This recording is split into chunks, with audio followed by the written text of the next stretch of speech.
യേശുവിൻ്റെ ശിഷ്യന്മാർ 12 പേർ. ഇവരെല്ലാവരും പലതരത്തിലുള്ള കഷ്ടങ്ങൾ, ശോധനകൾ, വേദനകൾ മധ്യേ യേശുവിനു വേണ്ടി എരിവോട് ശുശ്രൂഷ ചെയ്ത് സുവിശേഷത്തെ ലോകത്തിൻ്റെ അറ്റത്തോളം എത്തിച്ച് യേശുവിനു വേണ്ടി രക്തസാക്ഷിയായി മരണപ്പെട്ടു. ഈ 12 ശിഷ്യന്മാരിൽ നാം ഈ എപ്പിസോഡിൽ കാണുന്നത് അപ്പോസ്തലനായ പൗലോസിനെ കുറിച്ചാണ്.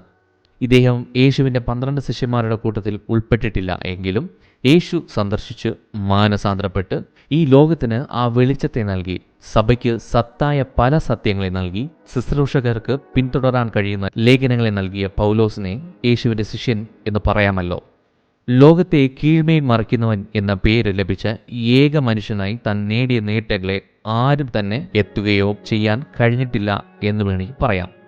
ബൈബിളിൽ പറഞ്ഞിട്ടില്ലാത്ത പൗലോസിൻ്റെ യൗവനവും അദ്ദേഹത്തിൻ്റെ പ്രത്യേകതകളെക്കുറിച്ചും യേശുവിനു വേണ്ടി എന്തൊക്കെ ചെയ്തു, എന്തൊക്കെ ത്യാഗങ്ങൾ ചെയ്തു, എന്തൊക്കെ ശുശ്രൂഷ ചെയ്തു, ഇദ്ദേഹത്തിൻ്റെ 3 മിഷണറി യാത്രയെക്കുറിച്ചും കാരാഗൃഹത്തിൽ ജീവിച്ചതിനെക്കുറിച്ചും അവസാനം റോമ ചക്രവർത്തി വളരെ ഉപദ്രവിച്ച് ഭൂമി കുഴിച്ചെടുത്ത് ചൂടായ ഒരു കുഴിയിലിട്ട് അവസാനം ജനം കാണും വിധത്തിൽ കോർട്ട്, മാർക്കറ്റ്, കൊട്ടാരം, റോഡ് വഴിയായി അടിച്ച് വലിച്ചഴിച്ച് കൊണ്ടുപോയി ഒരു നിലത്ത് മുട്ടിന്മേൽ നിർത്തി ഒറ്റവെട്ടിൽ ഇദ്ദേഹം തല ശിരച്ഛേദനം ചെയ്ത് ഇദ്ദേഹം രക്തസാക്ഷിയായി മരിച്ചതിനെക്കുറിച്ച് നമുക്ക് കാണാം.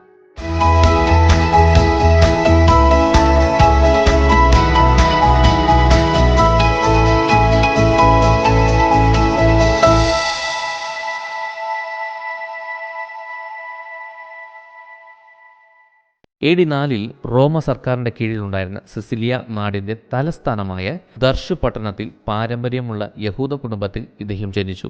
ബെന്യാമിൻ ഗോത്രത്തിൽ ഉള്ളവരാണ്. ചെറുപ്പം മുതൽ തന്നെ ദൈവഭക്തിയും ദൈവത്തെക്കുറിച്ച് എരിവുള്ളവനുമായി വളർന്നു. ഇദ്ദേഹം തൻ്റെ 5-ാം വയസ്സിന് മുമ്പ് തന്നെ ആവർത്തനം 6:4-9 സങ്കീർത്തനങ്ങൾ 113, 118 പഠിച്ച് പറയും എന്ന് പറയുന്നു. തൻ്റെ 5-ാം വയസ്സിൽ പഴയ നിയമത്തെക്കുറിച്ച് പഠിക്കുവാൻ ആരംഭിച്ചു. 6-ാം വയസ്സിൽ തൻ്റെ വീടിന് സമീപത്തുണ്ടായിരുന്ന ഗുരുകുലത്തിലേക്ക് പോയി. 10-ാം വയസ്സിൽ 10 കൽപ്പന മറ്റുള്ളവർക്ക് പ്രബോധിപ്പിക്കുവാൻ തുടങ്ങി. 12 ആയപ്പോൾ ഇദ്ദേഹത്തിൻ്റെ അപ്പൻ യെരുശലേമിൽ പ്രശസ്ത യഹൂദ അധ്യാപകനായ ഗമാലിയേലിൻ്റെ അടുത്ത് ചേർത്തു. തൻ്റെ 13-ാം വയസ്സിൽ ദ സൺ ഓഫ് ലോ, നിയമത്തിൻ്റെ മകൻ എന്ന പേര് ലഭിച്ചു. യേശു എങ്ങനെ തൻ്റെ 12-ാം വയസ്സിൽ ജ്ഞാനികളോട് സംസാരിച്ചുവോ അപ്രകാരം തന്നെ പൗലോസും ജ്ഞാനികളോട് കൂടെ ഉണ്ടായിരുന്നു. അവർ പറയുന്നത് കേൾക്കുവാനും അവരോട് ചോദ്യങ്ങൾ ചോദിക്കുവാനുമായിരുന്നു. ഇദ്ദേഹം ചോദിക്കുന്ന ചോദ്യം കേട്ട് പലരും അത്ഭുതപ്പെടാറുണ്ട് എന്ന് ഇദ്ദേഹത്തിൻ്റെ യൗവന ചരിത്രത്തെക്കുറിച്ച് പഠിച്ച വേദപണ്ഡിതന്മാർ എല്ലാവരും പറയുന്നു. യഹൂദ പാരമ്പര്യത്തെക്കുറിച്ച് എരിവുള്ളവനായി വളർന്നു. എല്ലാ യഹൂദനും ഒരു തൊഴിൽ പഠിച്ചിരിക്കണം. പൗലോസിൻ്റെ പിതാക്കന്മാർ ആട്ടിൻ രോമം കൊണ്ട് കട്ടിത്തുണി ചെയ്യുന്ന ജോലി ചെയ്തിരുന്നു എന്ന് പറയുന്നു. അതുപോലെ തന്നെ തൻ്റെ പാരമ്പര്യ തൊഴിലായ നെയ്ത്ത് പണി നന്നായി പഠിച്ചിരുന്നു. പിന്നത്തേതിൽ തൻ്റെ ജീവിതത്തിൻ്റെ ബുദ്ധിമുട്ടുള്ള സമയത്ത് ഇത് തന്നെ സഹായിച്ചു എന്നത് ശ്രദ്ധേയമാണ്. ഒരു യഹൂദൻ തൻ്റെ അപ്പൻ്റെ ജോലി പഠിക്കുന്നത് സാധാരണമാണ്. ഒരു അപ്പൻ ഒരു തൊഴിൽ തൻ്റെ മകന് പഠിപ്പിച്ചു കൊടുത്തില്ലെങ്കിൽ അവൻ തൻ്റെ മകനെ കള്ളനാക്കുന്നു എന്നത് യഹൂദ വിശ്വാസമായിരുന്നു. യേശു എങ്ങനെ തച്ചുപണി അറിയാമായിരുന്നു, അതുപോലെ തന്നെ ഈ പൗലോസ് കൂടാരപ്പണി നെയ്തെടുക്കാൻ അറിയാമായിരുന്നു. ഈ ശൗൽ എന്ന പൗലോസ് പൊക്കം കുറഞ്ഞവനാണ്, വലിയ മൂക്കും, പ്രായം ചെന്ന ശേഷം കഷണ്ടിയുമാണ്. എന്നാൽ തൻ്റെ യൗവനത്തിൽ നല്ല ശരീരവും ബലമുള്ളവനും ആയിരുന്നു. പ്രത്യേകിച്ച് പറഞ്ഞു ബലിപ്പിക്കുന്നതിൽ നല്ല കഴിവുണ്ടായിരുന്നു. പൗലോസിന് താൻ ജീവിച്ച തർസൂസ് ഗ്രാമം ഇഷ്ടമാണ് എങ്കിലും താൻ പട്ടണ ജീവിതം ഇഷ്ടപ്പെട്ടിരുന്നു. പന്തായ ഓട്ടം, അടി, യുദ്ധം ഇതിലൊക്കെയും അധികം ഇഷ്ടമുണ്ടായിരുന്നു. അതുകൊണ്ടാണ് ഇദ്ദേഹം എഴുതിയ ഫിലിപ്പിയ ലേഖനത്തിലും എഫേസ്യ ലേഖനത്തിലും ഉപമകളായി പറഞ്ഞിരിക്കുന്നത്. പൗലോസ് താൻ ഒരു യഹൂദൻ എന്നതിൽ അഹങ്കരിച്ചിരുന്നു. യഹൂദ ചട്ടത്തെ വളരെ ശ്രദ്ധിച്ചിരുന്നു. അതിരാവിലെ എഴുന്നേറ്റ് കുളിച്ച് ഡ്രസ്സിട്ട് സൂര്യ ഉദയത്തിന് മുമ്പ് തന്നെ പ്രാർത്ഥിക്കുന്നത് പതിവായിരുന്നു. ആഴ്ചയിൽ 2 പ്രാവശ്യം നിർബന്ധം ഉപവസിക്കും. 10ൽ 1 ഭാഗം ദശാംശം തെറ്റാതെ കൊടുക്കും. യഹൂദ ചട്ടത്തെ നിർബന്ധം ചെയ്യുന്ന ഒരു കൂട്ടമാണ് പരീശന്മാർ. ഈ പൗലോസും പരീശന്മാരിൽ ഒരാളാണ്. റോമ പൗരത്വം ലഭിക്കുന്നത് ആ കാലത്ത് വലിയ വിലയുള്ളതായി കണ്ടിരുന്നു. പൗലോസിൻ്റെ അപ്പനോ അപ്പൻ്റെ അപ്പനോ ആരെങ്കിലും റോമ സർക്കാരിന് സേവ ചെയ്തതുകൊണ്ടാകണം ഈ റോമ പൗരത്വം ലഭിച്ചത്. ചില വേദപണ്ഡിതന്മാർ ഈ കുടുംബത്തിന് ഉറപ്പുള്ള കൂടാരം ഉണ്ടാക്കാൻ അറിയാവുന്നതുകൊണ്ട് യുദ്ധകാലത്ത് ഈ കൂടാരം ഇടുന്നത് റോമാക്കാർക്ക് ഉപയോഗപ്രദമായതുകൊണ്ടും റോമ ഭരണകർത്താവ് തന്നെ ശുപാർശ ചെയ്ത് റോമ പൗരത്വ അവകാശം നൽകിക്കാണും എന്ന് പറയുന്നു. വിചാരണ സമയത്ത് പൊതുവെ തെറ്റ് തെളിയിക്കപ്പെട്ട ഒരു മനുഷ്യന് ശിക്ഷയിൽ നിന്ന് അവനെ മാറ്റുന്ന ഈ റോമ പൗരത്വം പൗലോസിന് പിന്നത്തേതിൽ സുവിശേഷം എത്തിയിട്ടില്ലാത്തിടത്ത് എത്തിക്കുവാൻ സഹായമായി എന്നത് ശ്രദ്ധേയമാണ്. പൗലോസിന്റെ സഹോദരി കല്യാണം കഴിഞ്ഞ് യെരുശലേമിലുണ്ടായിരുന്നു. ആ സഹോദരിക്ക് യെരുശലേം കൊട്ടാരത്തിൽ തന്നെ ചെന്ന് സുവിശേഷം അറിയിക്കുന്ന തരത്തിൽ നല്ല സ്വാധീനമുള്ള മകനുണ്ടായിരുന്നു എന്ന് അപ്പോസ്തലപ്രവൃത്തി 23:16 നമുക്ക് കാണാം. തന്റെ 30-ാം വയസ്സിൽ ഒരു യഹൂദ ഗുരുവായി തലയിൽ കൈവച്ച് പ്രതിഷ്ഠിക്കപ്പെട്ടു. ക്രിസ്ത്യാനികൾ യഹൂദ മതവിരോധികൾ എന്ന് വിചാരിച്ച് ക്രിസ്ത്യാനികളെ മുടിക്കണം എന്ന് വിചാരിച്ച് പ്രത്യേകിച്ച് യെരുശലേമിൽ ക്രിസ്ത്യാനികൾ വർദ്ധിക്കുന്നത് കണ്ട ഇദ്ദേഹം ക്രിസ്ത്യാനികളെ ഉപദ്രവിക്കാൻ തുടങ്ങി. സ്തേഫാനോസിനെ കൊല്ലുവാൻ ശൗലിനെ ഏർപ്പാടാക്കി. സ്തേഫാനോസിനെ കല്ലെറിഞ്ഞ് കൊല്ലുന്ന സമയത്ത് സാക്ഷികൾ തങ്ങളുടെ വസ്ത്രം അഴിച്ച് ശൗലിന്റെ കാൽക്കൽ വെച്ചു എന്ന് നമുക്ക് കാണാം. മാത്രമല്ലാതെ ശൗൽ വീടുതോറും കയറി ക്രിസ്ത്യാനിയാണോ നിങ്ങൾ പുറത്തുവാ എന്ന് അടിച്ച് പുരുഷന്മാരെയും സ്ത്രീകളെയും വലിച്ചിഴച്ച് ജയിലിൽ ഇടുവായിരുന്നു. സഭയ്ക്ക് വിരോധമായ പ്രവൃത്തിയിൽ അതിതീവ്രമായി പ്രവർത്തിച്ചു. പ്രത്യേകിച്ച് യെരുശലേമിലുള്ള ക്രിസ്ത്യാനികളെ അടിക്കുന്നതും ഉപദ്രവിക്കുന്നതും പതിവായിരുന്നു. സഭയിൽ തന്നെ കയറി ചെന്ന് വിശ്വാസികളെ അടിക്കുമായിരുന്നു. യേശു എന്ന പേര് കേട്ടാൽ തന്നെ ഇദ്ദേഹത്തിന് ദേഷ്യമാണ്. ശൗലിന്റെ കീഴിൽ ചെയ്തു വന്ന ഈ ഉപദ്രവം കാരണം അപ്പോസ്തലന്മാർ ഒഴികെ ബാക്കി എല്ലാവരും യെരുശലേമിൽ നിൽക്കാൻ കഴിയാതെ യഹൂദ ശമര്യ ദേശത്തേക്ക് ചിതറിപ്പോയവർ പല സ്ഥലങ്ങളിൽ ചെന്ന് അവിടെയൊക്കെയും സുവിശേഷം അറിയിച്ചു.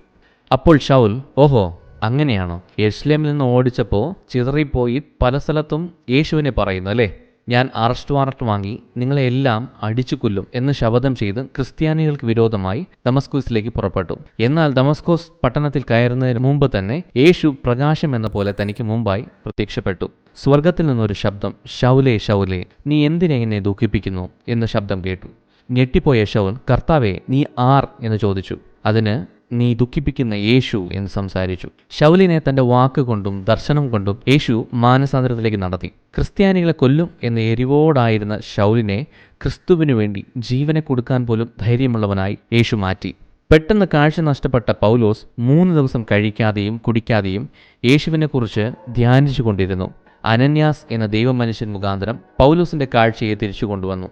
അനന്യാസ് അവനെ സ്നാനപ്പെടുത്തി. ക്രിസ്ത്യാനികളെ എതിർത്തവൻ ക്രിസ്ത്യാനിയായി. പൗലോസ് താമസിയാതെ യേശു ദൈവത്തിന്റെ പുത്രനെന്ന് ആലയങ്ങളിൽ പ്രസംഗിപ്പാൻ തുടങ്ങി. ഇതിന് എതിർപ്പുണ്ടായതുകൊണ്ട് പൗലോസ് അറബ് ദേശത്ത് മരുഭൂമിയിൽ ചെന്ന് താമസിച്ചിരുന്നു. എന്തു വന്നാലും സാരമില്ല, യേശുവിന് വേണ്ടി ജീവൻ പോയാലും സാരമില്ല എന്ന് തീരുമാനിച്ച് പിന്നെയും ദമസ്കോസിലേക്ക് യാത്രയായി. മുന്നിലത്തെക്കാൾ അധികം എരിവോടെ പൗലോസ് സുവിശേഷം പ്രസംഗിച്ചു. എന്താടായത്, ക്രിസ്ത്യാനികളെ കണ്ടാൽ തന്നെ അടിക്കാൻ ചെല്ലുന്നവൻ ഇപ്പം നോക്കിക്കേ, ക്രിസ്തുവിനെ വിശ്വസിക്കാൻ ഇവൻ തന്നെ പറഞ്ഞു നടക്കുവാണല്ലോ, ഇവൻ നമുക്ക് എതിരെ ഇങ്ങനെയായി പോയല്ലോ എന്ന് യഹൂദന്മാർ പൗലോസിനെ എതിർത്തു. ഈ പൗലോസിനെ ആദ്യം കൊന്ന് കുഴിച്ചിടണം, അവൻ ഈ ദമസ്കോസ് വിട്ട് പോകാൻ പാടില്ല എന്ന് പറഞ്ഞ് പൗലോസ് ദമസ്കോസ് കോട്ട വിട്ടു പോകാതിരിക്കാൻ പ്രവേശനവാതിലിൽ കാവൽക്കാരെ നിർത്തി. ഇതറിഞ്ഞ ക്രിസ്തു സഹോദരന്മാർ പൗലോസിനെ ഒരു കുട്ടയിൽ വെച്ച് മതിലിന്റെ വെളിയിൽ ഇറക്കി സഹായിച്ചു. യെരുശലേമിലെത്തിയ പൗലോസ് ഗ്രീക്കുകാരോട് യേശുവിനെ കുറിച്ച് പറഞ്ഞു. എന്നാൽ അവരും പൗലോസിനെ കൊല്ലുവാൻ ഭാവിച്ചു. പൗലോസ് പിന്നെയും ദർശു പട്ടണത്തിലേക്ക് വന്നു. ചില വർഷം ദർശുവിൽ തന്നെ താമസിച്ചു. പൗലോസിന്റെ ആദ്യ ഒറ്റപ്പെട്ട സമയത്തെ വേദധ്യാനം തന്റെ ആത്മീയ വളർച്ചയ്ക്ക് സഹായിച്ചു. ഇതിനു മധ്യേ ബർന്നബാസ് പൗലോസിനെ അന്വേഷിച്ച് ചെന്ന് തന്നെ അന്ത്യോക്യയിലേക്ക് വിളിച്ചുകൊണ്ടുവന്നു. പിന്നെയും പൗലോസിന്റെ ശുശ്രൂഷ ആരംഭിച്ചു. ആദ്യ മിഷണറി യാത്ര ആരംഭിച്ചു. അന്ത്യോക്യ സഭയുടെ ഭാഗമായി പൗലോസും ബർന്നബാസും ശുശ്രൂഷ ആരംഭിച്ചു. യോഹന്നാൻ എന്ന് വിളിക്കപ്പെട്ട മർക്കോസ് എന്നയാൾ അവർക്ക് സഹായിയായി തീർന്നു. ബർന്നബാസിന്റെ സ്ഥലമായ സലാമിസിൽ ആരംഭിച്ച് ഏഷ്യ മൈനറിലുള്ള പെർഗ വരെ ചെന്നു. സിഡിയ ദേശത്തുള്ള അന്ത്യോക്യ വരെ ചെല്ലുവാൻ ആഗ്രഹിച്ചു. എന്നാൽ മർക്കോസ് അവരെ വിട്ട് പിരിഞ്ഞ് തന്റെ സ്വന്തം സ്ഥലമായ യെരുശലേമിലേക്ക് പോയി. അന്ത്യോക്യയിൽ മതവിരോധികളുടെ മധ്യേ പൗലോസ് ധൈര്യത്തോടെ പ്രസംഗിച്ചു. ദൈവം ഒരുപാട് ആത്മാക്കളെ നൽകി. എന്നാൽ യഹൂദന്മാർ അവരെ അടിച്ചു ഉപദ്രവിച്ചു. ലിസ്ത്ര പട്ടണത്ത് പൗലോസ് ഒരു മുടന്തനെ സൗഖ്യമാക്കി. ഉടൻ തന്നെ അന്ത്യോക്യയിൽ നിന്നുള്ള യഹൂദന്മാർ, ഓഹോ ഈ പൗലോസിനെ നമ്മുടെ നാട്ടിൽ നിന്ന് ഓടിച്ചാൽ ലിസ്ത്രയിൽ പോയോ എന്ന് പറഞ്ഞ് ലിസ്ത്രയിൽ വന്ന് ജനത്തെ ഇളക്കി പൗലോസിനെ അടിച്ച് കല്ലെറിഞ്ഞ് പൗലോസ് ചത്തു എന്ന് വിചാരിച്ച് പൗലോസിനെ പട്ടണത്തിന് പുറത്ത് വലിച്ചിഴച്ച് കൊണ്ടുപോയിട്ടു. ലിസ്ത്ര ദേശത്തെക്കുറിച്ച് അവർ മെർക്കുറി, ജുപ്പിറ്റർ എന്ന ദൈവങ്ങളെ വണങ്ങിയതിനെക്കുറിച്ചും നമുക്ക് അടുത്ത വീഡിയോയിൽ കാണാം. ദൈവം പൗലോസിനെ സൗഖ്യമാക്കി. പൗലോസ് എഴുന്നേറ്റ് ധൈര്യത്തോടെ താൻ വന്ന വഴി തിരിച്ചു ചെന്ന് വഴിയിലുള്ള സഭയെ ധൈര്യപ്പെടുത്തി. രണ്ടാം മിഷണറി യാത്ര ആരംഭിച്ചു. മർക്കോസ് കാരണം പൗലോസിനും ബർന്നബാസിനും തമ്മിൽ അഭിപ്രായ വ്യത്യാസം വന്നു. രണ്ടുപേരും പിരിഞ്ഞു. അതുകൊണ്ട് പൗലോസ് ഷീലാസ് എന്നയാളെ വിളിച്ചുകൊണ്ട് തൻ്റെ രണ്ടാം മിഷണറി യാത്ര ആരംഭിച്ചു. വഴിയിൽ വെച്ച് തീത്തോസിനെ അവരുടെ കൂടെ കൂട്ടി. ദർശന മുഖാന്തരം ദൈവം പൗലോസിനെ വഴി നടത്തി. യൂറോപ്പിൽ മെക്കഡോനിയയിൽ തന്റെ സുവിശേഷ യാത്ര ആരംഭിച്ചു. പ്രിയപ്പെട്ട വൈദ്യൻ ലൂക്കോസ് ഇവരെ സഹായിച്ചു. ഫിലിപ്പ് പട്ടണത്ത് ശുശ്രൂഷ ചെയ്യുന്ന സമയത്ത് പൗലോസും ശീലാസും ബന്ധിക്കപ്പെട്ടു. ആ വേദനയുടെ മധ്യേയും അവർ ദൈവത്തെ പാടിപ്പുകഴ്ത്തി. ഇത് കാരാഗൃഹ കാവൽക്കാരൻ യേശുവിനെ അറിയുവാൻ ഇടയായി. കൊരിന്ത് പട്ടണത്തിൽ ശുശ്രൂഷിച്ച് 3 വർഷം കഴിഞ്ഞ് പൗലോസ് അന്ത്യോക്യയിൽ ചെന്നു. തന്റെ 3ാം മിഷണറി യാത്ര ആരംഭിച്ചു. ഗലാത്യ, ഫിലിപ്പിയ ദേശത്ത് യാത്ര ചെയ്ത് റോമ തലനഗരമായ എഫെസസ് പട്ടണത്ത് 2 വർഷം താമസിച്ച് വീടുതോറും സുവിശേഷം അറിയിച്ചു. ദൈവം പൗലോസ് മുഖാന്തരം പല അത്ഭുതങ്ങൾ ചെയ്തു. മന്ത്രവാദികൾ മാനസാന്തരപ്പെട്ട് അവരുടെ പുസ്തകത്തെ കത്തിച്ചു. യേശുവിൻ്റെ നാമം മഹത്വപ്പെട്ടു. യെരുശലേം അന്ത്യോക്യയ്ക്ക് ശേഷം എഫേസൂസ് ക്രിസ്ത്യാനികളെ കൊണ്ട് നിറഞ്ഞു 3ാം ക്രിസ്തു പട്ടണമായി. യെരുശലേമിലേക്ക് ചെന്ന പൗലോസ് അവൻ ജാതികളെ വിളിച്ച് യെരുശലേം ആലയത്തെ അശുദ്ധമാക്കി എന്ന് കുറ്റപ്പെടുത്തി കാവലിൽ വെച്ചു. അദ്ദേഹം റോമ പൗരത്വമുള്ളതുകൊണ്ട് വിടുവിക്കപ്പെട്ടു. പൗലോസ് പരീക്ഷനാകൊണ്ട് ആലോചന സംഘത്തിലും ആശയക്കുഴപ്പമുണ്ടാക്കി. ഇതിനു മധ്യേ പൗലോസിനെ കൊല്ലുവാൻ യഹൂദന്മാർ തീവ്രമായി ആലോചിക്കുന്നത് കൊണ്ട് പൗലോസിനെ രാത്രിയിൽ തന്നെ സിസീരയ്ക്ക് അയച്ചു. അവിടെ ഏരോദുവിന്റെ കൊട്ടാരക്കാവലിൽ 2 വർഷം വിചാരണ കൈദിയായിരുന്നു. ആ സമയത്ത് പോലും പൗലോസ് അഗ്രിപ്പ രാജാവിന് സുവിശേഷം പറഞ്ഞു. പൗലോസ് റോമ പൗരത്വമുള്ളതുകൊണ്ട് അവൻ്റെ അവസാന വിചാരണ റോമ സർക്കാരിനോട് മാത്രമേ ചെയ്യാൻ കഴിയുകയുള്ളൂ. അതുകൊണ്ട് പൗലോസ് മറ്റ് ജയിൽ പുള്ളികളോട് ചേർന്ന് കപ്പൽ മാർഗം റോമിലേക്ക് കൊണ്ടുചെന്നു. വഴിയിൽ കാറ്റ് കാരണം കപ്പൽ നുറങ്ങി മെലിത്ത ദ്വീപിലെത്തി. പിന്നെ വേറൊരു കപ്പൽ മുഖേന റോമിലേക്ക് ചെന്നു. ഹേ പൗലോസ് വരുന്നു, പൗലോസ് വരുന്നു എന്ന് പറഞ്ഞ് റോമിലുള്ള ക്രിസ്ത്യാനികൾ സന്തോഷത്തോടെ സ്വാഗതം ചെയ്തു. റോമ ചക്രവർത്തിയെ കാണുന്നതുവരെ പൗലോസ് 2 വർഷം വാടക വീട്ടിൽ കാവലിലായിരുന്നു. അവിടെ ഇരുന്ന സമയത്ത് പോലും പൗലോസ് സുവിശേഷിച്ചു. AD 61 നീറോ ചക്രവർത്തി പൗലോസിനെ സ്വതന്ത്രമാക്കി. ഉടൻ തന്നെ താൻ ചെല്ലുവാൻ ആഗ്രഹിച്ച സ്പെയിൻ ദേശത്ത് ചെന്ന് സുവിശേഷിച്ചു. 2 വർഷം അവിടെ ശുശ്രൂഷ ചെയ്തു. ഇതിനു മധ്യേ നീറോ ചക്രവർത്തി ക്രിസ്ത്യാനികളെ വെറുത്ത് അവരെ ഉപദ്രവിക്കാൻ തുടങ്ങി. പലതരത്തിൽ അവരെ ഉപദ്രവിച്ചു. ക്രിസ്ത്യാനികളെ കൊന്നൊടുക്കി. ത്രോവാവിൽ ശുശ്രൂഷിച്ച പൗലോസ് പെട്ടെന്ന് ബന്ദിയാക്കപ്പെട്ട് AD 64 റോമിലേക്ക് പിന്നെയും കൊണ്ടുവന്നു. അവനെ കഠിന തടവിലാക്കി. ഇങ്ങനെ ചങ്കലക്കിട്ട അവസ്ഥയിലാണ് അവൻ പറയുന്നതനുസരിച്ച് 2 തീമോഥെയോസ് എഴുതുന്നത്. നീറോ ചക്രവർത്തിയുടെ 14ാം ആണ്ട് വാഴ്ചയിൽ പൗലോസിനെ തെരുവുകളിലൂടെ വലിച്ചിടച്ച് ഒരു സ്ഥലത്ത് ചെന്ന് മുട്ടിന്മേൽ നിർത്തി. റോമ പൗരത്വമുള്ളവരെ ക്രൂശിക്കാൻ പാടില്ല.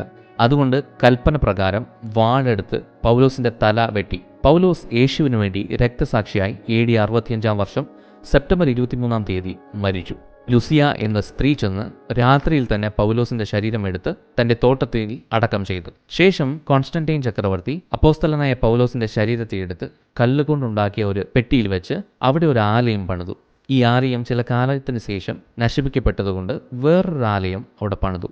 1823 വർഷം ആ ആലയവും തീ കത്തി നശിച്ചു. ശേഷം പിന്നെയും അവിടെ ഒരു ആലയം പണി കഴിച്ചു. ഇന്നും നിലനിൽക്കുന്നു. പൗലോസിന്റെ ശുശ്രൂഷയും താൻ എഴുതിയ ലേഖനങ്ങളും ഇന്നുവരെ എണ്ണുവാൻ കഴിയാത്ത തലത്തിൽ വിശ്വാസികളെ യേശുവിന്റെ ശുശ്രൂഷയിൽ പ്രോത്സാഹിപ്പിക്കുന്നു എന്നത് സത്യം. ഇതാണ് അപ്പോസ്തലനായ പൗലോസിന്റെ ജീവചരിത്രം. യേശുവിന്റെ ശിഷ്യന്മാരായ അപ്പോസ്തലന്മാരുടെ ജീവചരിത്രം എന്ന പരമ്പരയിൽ മറ്റ് ശിഷ്യന്മാരുടെ ജീവചരിത്രം കാണാത്തവർക്കായി ഡിസ്ക്രിപ്ഷനിൽ ലിങ്ക് ഇടുന്നു. കാണുക. നിങ്ങൾ യേശുവിനാൽ അനുഗ്രഹിക്കപ്പെട്ടവർ. ആമേൻ.